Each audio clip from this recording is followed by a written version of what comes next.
Welcome to Native Bidaské, Native News Online's weekly spotlight on the people making news and leading change in Indian country. My name is Valerie Vandepan, and I am the managing editor of Native News Online. Joining me today is Levi Rickert, the publisher and editor of Native News Online. Good afternoon, Valerie. Good afternoon. And also joining us is Ashley Callingbull, the former Mrs. Universe and also Sports Illustrated swimsuit edition model. Ashley, thank you for joining us. Thank you for having me. Awesome. We're so glad to see you. You've had such an illustrious career and you're doing so many amazing things. Tell us about how you got here. Tell us about your career journey. Oh my goodness. I really came from nothing. I came from living in poverty and overcoming abuse to having to find myself, learn to let go of things in the past so they don't control my future. Had to learn to love myself again. And once I did that, I found my passions in life and I chased happiness. And now I have all these amazing things going for me and I'm able to amplify other people's voices as well. So for me, it's all about the legacy I'm going to leave behind. And for me, I just want it to be positive always. How did you get on this journey? You don't just wake up did you wake up one morning and say, oh, I want to be a Sports Illustrated swimsuit model? Or was it a more complex route than that? Well, I've always dreamed about being a model and I was just very insecure and I had to start my career actually by doing cartoons behind the camera. And then slowly I, built this confidence and I realized it's important to just step out of my comfort zone to see what I'm made of and to see what I can accomplish. And I actually started locally in Edmonton, where I'm from. I modeled for Western Canada Fashion Week and I just put myself in different situations and made sure to make a lot of different connections and build these relationships with different brands. And now it's crazy to say, but I'm the first Indigenous First Nations woman to be featured in Sports Illustrated. So it's quite remarkable how my life has really turned around. So I'm just really thankful for everything. So tell us about how this work is empowering both to yourself and to other women.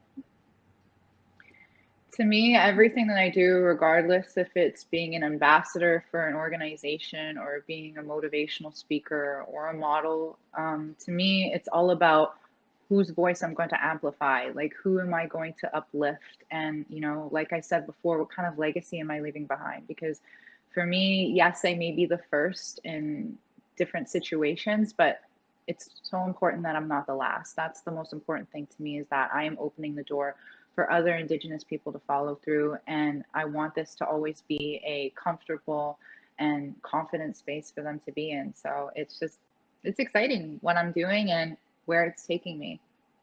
Yeah, Ashley, when we did a story on you when it was announced about the Sports Illustrated thread you're going to be in, it was met with a lot of enthusiasm. The story was like our number one story. I want you to know for 2 or 3 weeks in a row.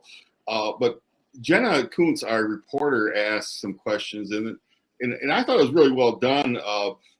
It wasn't so much about necessarily just the Sports Illustrated piece, but she brought out how you are like a descendant of a survivor of boarding school. Your grandparents went to residential schools, and tell us how that has impacted your life, particularly in the last year. It hasn't been quite a year, but it'll be a year Memorial Day weekend when it was announced about the Kamloops school. So please speak to that, please.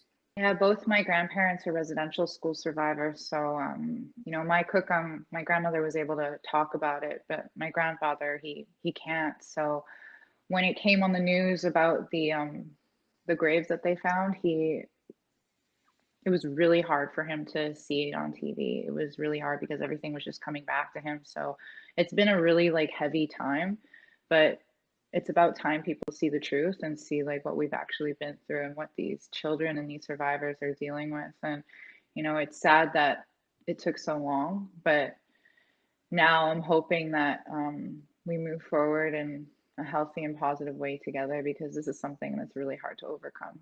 But as long as we do it together.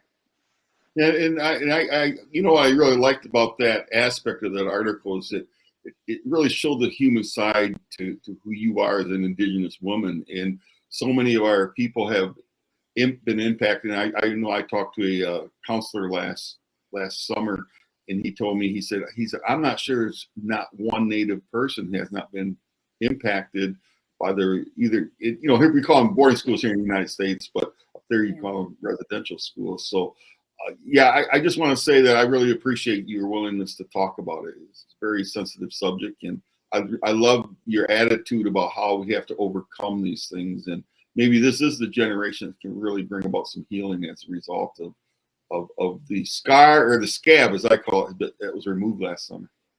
Yeah, I think the most important thing about it all is that, when I was abused, my abuser was abused by his parents, and they were abused in the residential school system. So, my life is basically intergenerational trauma. But for me, the cycle has to end with me. And ending with me means that my future kids are going to have, a healthy relationship with their parents. So it's really all up to you about ending that cycle, just so that we can all move forward. Recently, you've posted about the Kamloops Ambassador Program on social media. Can you tell us about the program and your experience in mentoring young women? So I'm actually mentoring two women, one woman named Lani Houle, who is competing for Miss Universe Canada, and another woman named Tiffany Friesen, who is competing for the Kamloops Ambassador Program. And these are both organizations where these women just want to do more charitable work, amplify their voices, and also be role models for the Indigenous youth. So for me, mentoring these women in spaces where I have been, where they may have never been before, I just want them to be confident, have all the help that they possibly need, and have all the sponsorships, because, Indigenous people, a lot of times we're told we don't belong in these spaces. But for me, I want to help the next generation as much as possible so that they own these spaces and they're always proud of who they are. Awesome. We also understand that you're working on a memoir. Can you tell us when we can expect to see it? Fall 2023, everyone. Fall 2023, I'll be coming out with my memoir, and I just recently signed my first book deal ever with HarperCollins, so it's really exciting, and it's going to be sharing basically all the truth about my life, everything that's raw, controversial, everything that I had to overcome, and it's going to be in extreme detail because my story is quite relatable, and it's something that happens a lot in Indigenous country, but for me, it's about sharing how I overcame it all and, basically my secret to happiness. Awesome. I can't wait to read it. Is there anything else you'd like to add or you want our viewers to know? Yeah, so stay tuned. It's so exciting. I have a jewelry collection that's going to be launching this summer, this June, for Indigenous History Month.